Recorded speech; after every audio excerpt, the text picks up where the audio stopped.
Hey, how's it going? This is week 7 of me watching and discussing every fall 2023 anime. In this video I will be talking about every episode released between November 6th and November 12th. This week more or less marks the halfway point for this season. Most shows have aired half of their episodes at this point, except those that will be going on for multiple cours, obviously. Since Hanako-kun ended last week, I had 14 episodes to get through this time around. So let's get to it.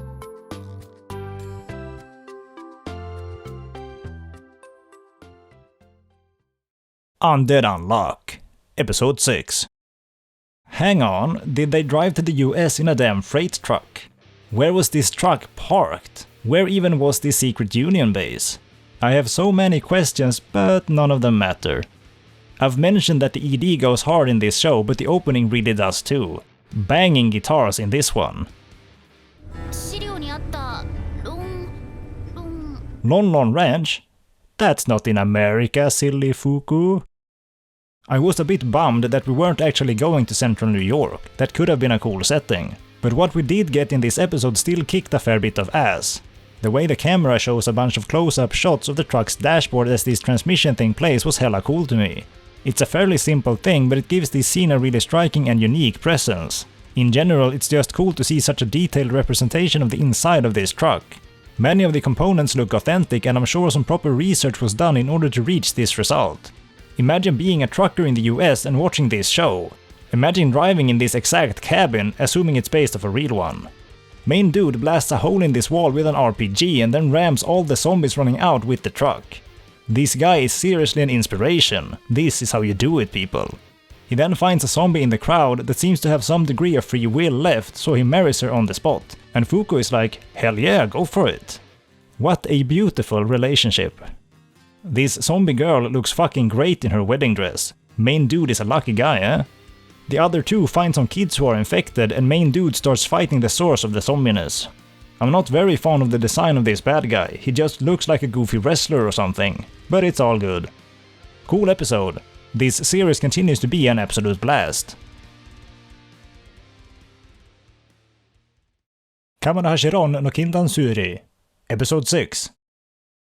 Hey, it's that girl from the ED, we finally see her in the show, and she's voiced by Toyama now. That is hype.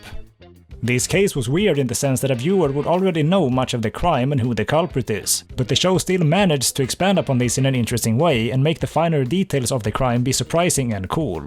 I wouldn't really mind seeing more of this girl, her clumsy gimmick was reasonably cute. But I do have to start putting down some more shows, I haven't stepped outside in weeks now. This show is totally serviceable and it's a decently good time, but it doesn't really have much impact, neither positive or negative. It kind of coasts along as a mostly unremarkable affair, which makes me feel confident that I won't be missing out on anything too spectacular.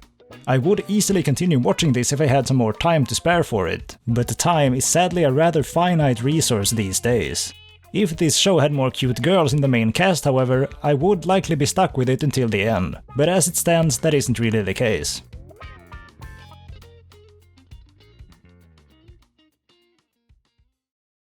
Watashi no Oshi wa Akuyaku Reijou Episode 6. This episode was mostly a pretty decent return to form as far as I'm concerned. Almost all of it is spent on just seeing our main duo interact with each other, and this formula they have continued to be quite effective for me.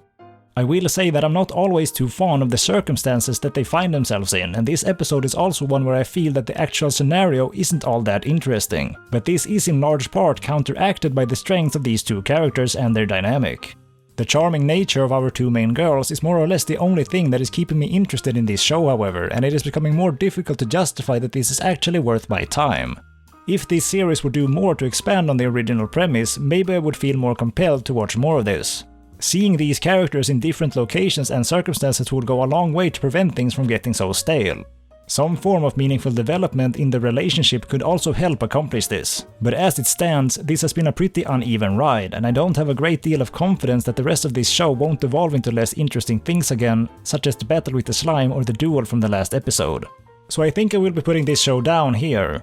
I've already gotten my fair share of fun out of these two girls, and I don't get the impression that I'm missing out on anything else of too much interest. This is another show that I probably would keep watching if I had some more time on my hands. It certainly has had its moments, so for someone who isn't already watching 15 other shows, this could probably continue to be a good time. I don't expect that too many people will be hearing this right now, but just in case anyone would want me to keep watching any of these shows that I'm dropping, do let me know and I might keep watching them.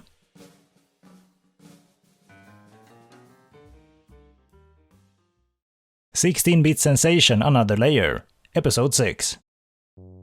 So the boss of this game company has been scammed out of all of his money and the entire company is drowned in a 1 million yen debt.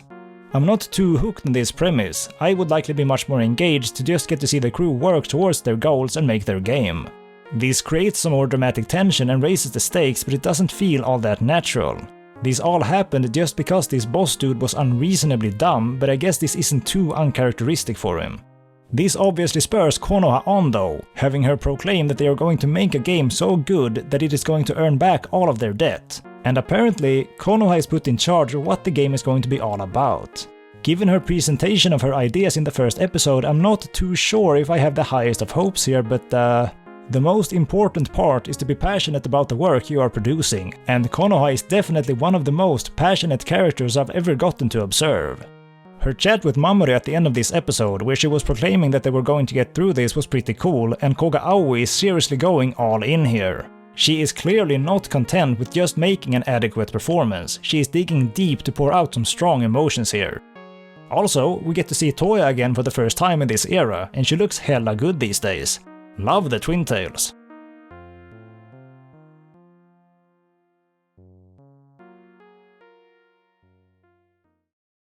Dr. Stone, New World Part 2, Episode 5.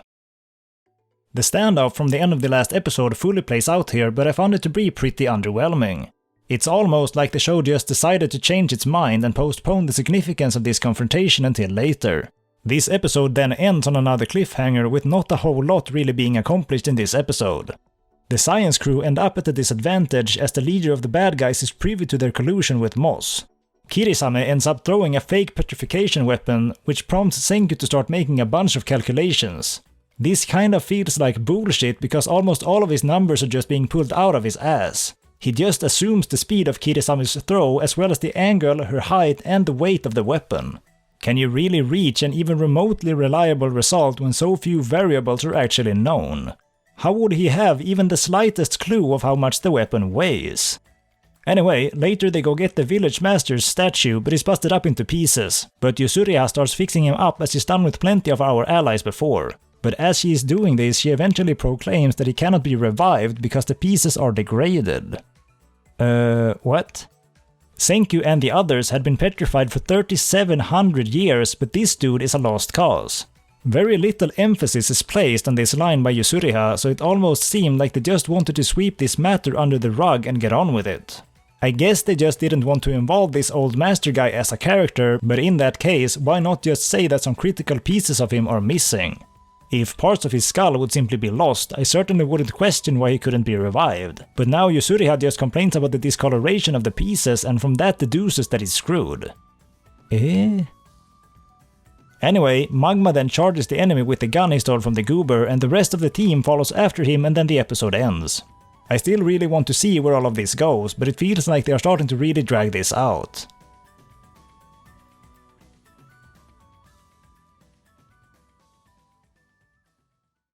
Under Ninja, Episode 6. Our main dude starts fighting some old guy in a boiler room and just casually calls in the Iron Cannon from Command & Conquer to help him out. Yeah, this show is as unhinged as always, but I'm still totally into it. We get a motorbike equivalent of Kit from Knight Rider 2, though this bike is a fair bit more obnoxious it seems. Also, this cat has apparently had its brain transplanted from a human who was killed by ninjas on some TV program where people are massacred on camera. Makes a fair amount of sense to me, yes, very good, very nice. Would a human brain really fit in the skull of a cat? This drunk lady is still living the good life, maybe even her best life. Just enjoying the present without a care in the world. This is how it should be. Some lady ninja is also doing stuff here now and it seems they're enemies with their main dude for some reason. I might have missed some important plot point along the way somewhere again, but I'm sure it's fine. This girl is eating her own boogers. Nice. That fun girl from the last episode was painfully absent in this one. Where has she gone? Anyway, fun show!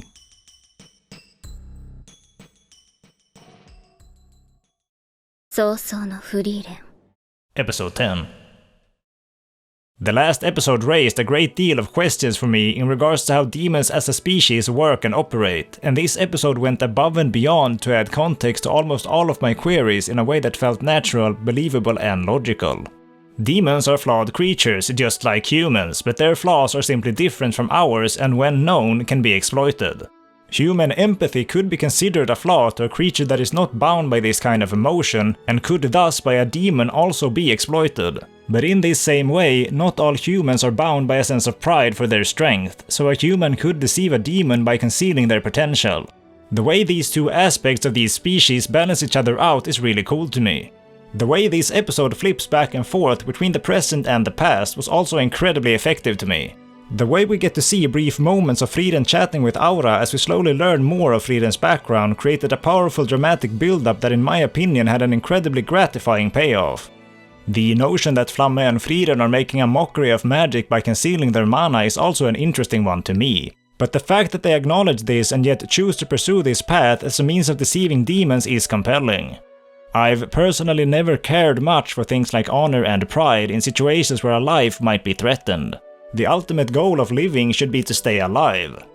Obviously, there are certain situations where dying for the sake of a greater cause might be the better decision, but dying for the sake of some self-imposed honor or pride seems truly foolish to me. And the fact that Frieren and Flamme seem to share this sentiment does a great deal to get me to appreciate their characterization. Also, at one point, Frieren states that she wishes she could exterminate every single demon. Wow, is Frieren related to Eren? A long-lost sister perhaps, that got isekai'd away from Paradise Island at some point? Getting to see how Frieren met Flamme, how she trained under her, and how she eventually ended up meeting our party of heroes, all mostly on a complete whim, also feels incredibly in character for Frieren, and this all played out in a way that feels very believable. Himmel drawing a parallel to Frieren meeting Flamme for the first time was also really cute and made this episode feel particularly well thought out. This artifact that Aura has, this scale that forces obedience from the party with the weaker mana, must surely have been constructed into the script specifically as a means to really emphasize Frieren's superiority in this regard.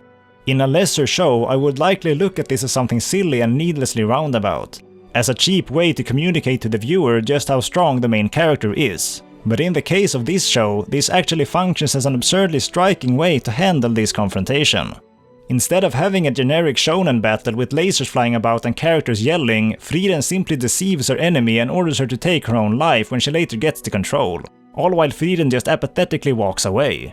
I don't know about anyone else, but this hits way harder than any direct battle ever could in my eyes. This was a ridiculously powerful scene. Getting to see Aura's misplaced confidence in herself become her undoing at her own hands was just cool as shit. The animation as this happens is also strong. Aura's expression is fantastic, and even the small details like how strands of her hair fall off before the sword reaches her neck really elevates the overall impression. The fact that this whole scene wasn't presented with any particular emphasis also helped make it feel tasteful and true to Frieren's character. I appreciate the fact that this series can show us kick-ass fights when the moment calls for it, but to also take a more mundane approach when this is the better choice. This kind of confrontation feels much more fitting for Frieren, while that crazy dragon fight felt like a perfect fit for Stark, for example. Really awesome episode. It feels pretty damn hype to know that there are still 18 more to come.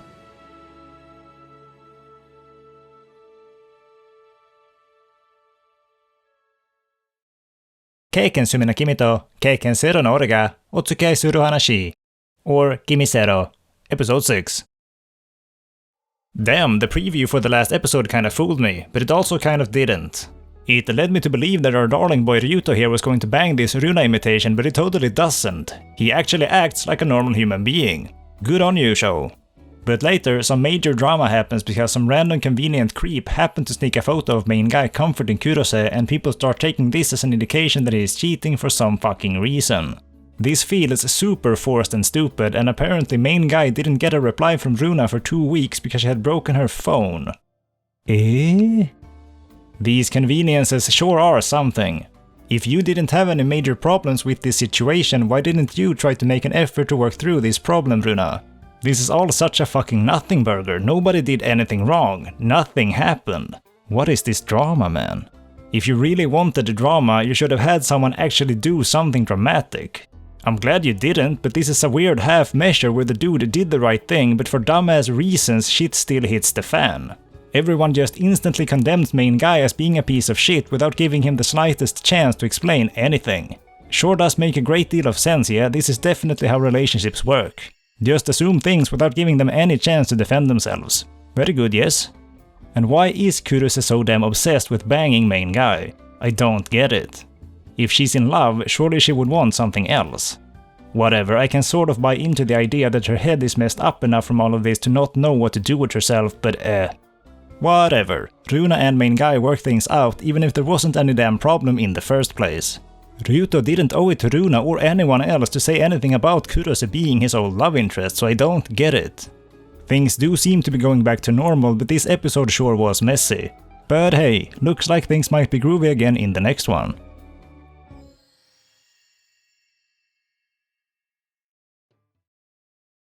Spy Family, Season 2, Episode 6. This episode was actually pretty damn decent. I've been feeling rather bored with this series for quite a while now, but here I actually found myself chuckling from time to time. Especially this whole exchange between Anya and Lloyd as Anya was trying to prevent him from leaving the store was pretty damn on point. Getting to see this older dude being super serious was also pretty cool, as it acted as a strong contrast to the otherwise goofy nature of this show. To be fair, this still had a tinge of goofy to it as it should, but it was a welcome little change of pace. The overall setup of how Yoru must escort her target through a bunch of assassins is cool, but I'm not super fond of how these encounters are all handled as comedic gags. I don't really like Yoru as a character in general, which certainly isn't doing these scenes any favors. Either way though, an abnormally fun episode. Not bad.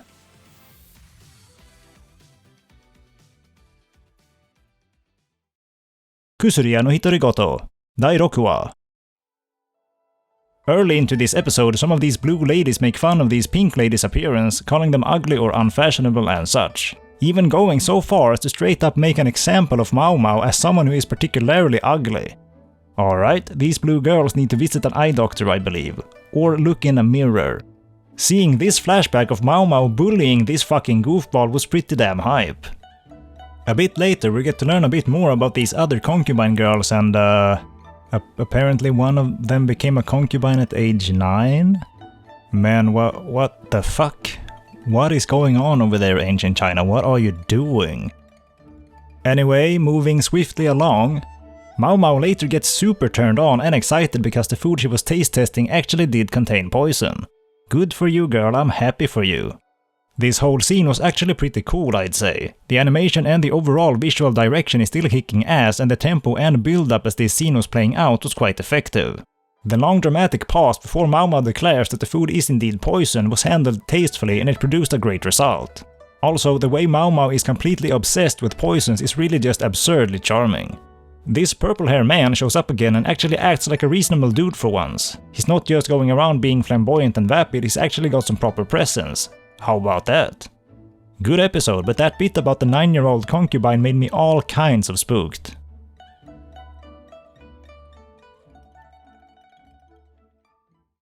Hikikomari Kyuuketsuki no Monmon, Episode 6. This show continues to be just kind of whatever. It looks like some battle royale death game thing is starting, and I can't really picture it as being anything even slightly interesting. But Terakomari is still cute.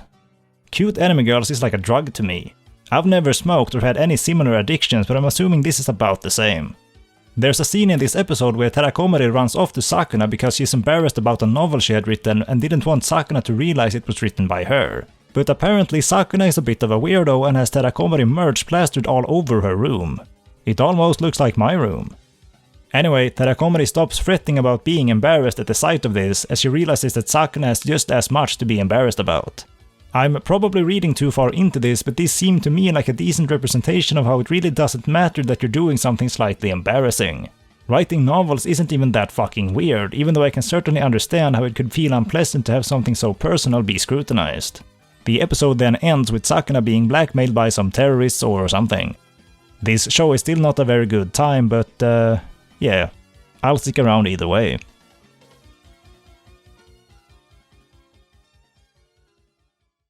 Bokura no Ameiro Protocol, Episode 6. Okay. This episode opens with the most shallow trauma backstory that I've seen in years, I think. It's almost difficult to believe that this was written by a human with any real artistic intent. I am now watching the ED as I'm writing this, and I somehow barely even remember what I just watched.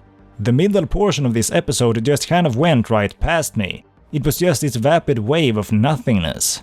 But the episode certainly ends on quite the wild tone though. This dude from the enemy team comes up and proclaims that he lives in a world of nothing but gaming, and that our main guy should do the same, while casting everything else aside. All the while going on about the dumbass backstory our main guy has and talking in a pretentious way that makes this discussion seem like it's trying to be some big dramatic declaration. This here is the very epitome of cringe, man. Holy shit. Gaming is cool, but this is not how you do it.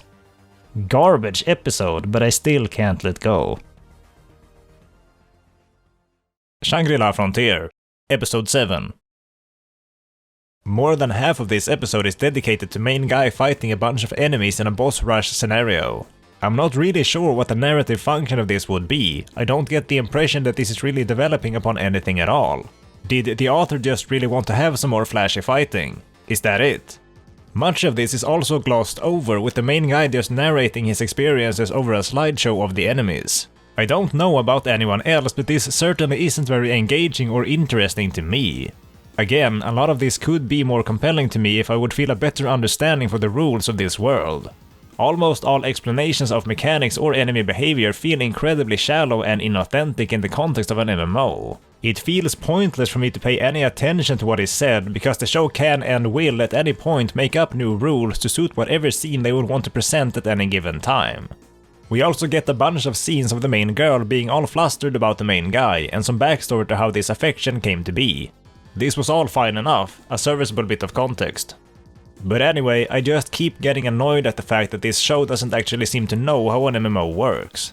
Obviously, I would expect some degree of deviation from the reality to allow for this story to function better as an anime, but as it is, it just doesn't feel like a video game in any sense other than the setting and the presence of RPG lingo. It could just as well have just been a straight-up fantasy anime.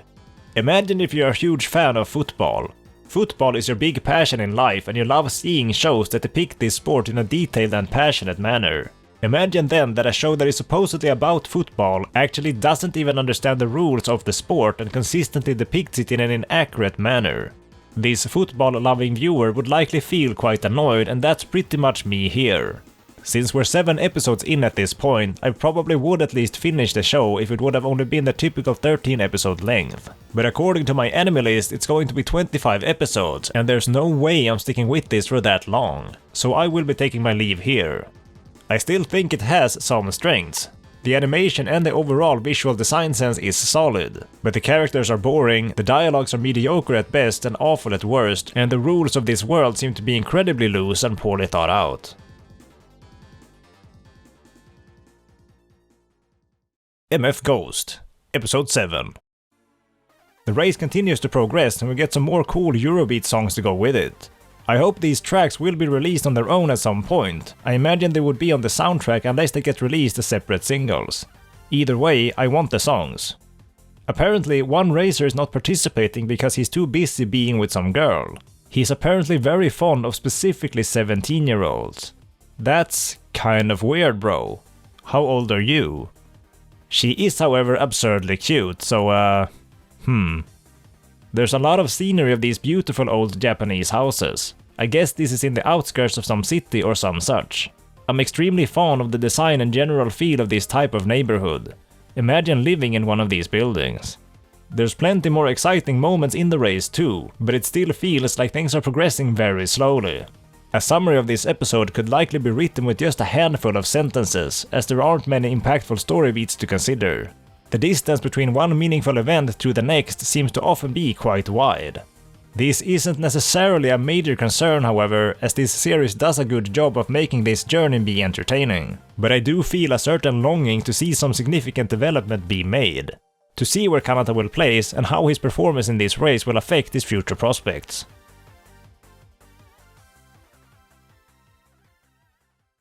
And I think that's everything for now. I dropped a few more shows this week and it feels like a relief to have a couple of fewer shows to keep track of going forward. I'm still punishing myself with Ameiro Protocol in hopes of seeing some more PC gaming related things, but I might have to put that down at some point too. My lineup of favorites this season is starting to change slightly as well. As it stands, I'd say that the shows I hold in the highest regard are 16-Bit Sensation, Undead Unluck, Sousou no Frieren, Kusuriya no Hitorigoto and Dr. Stone.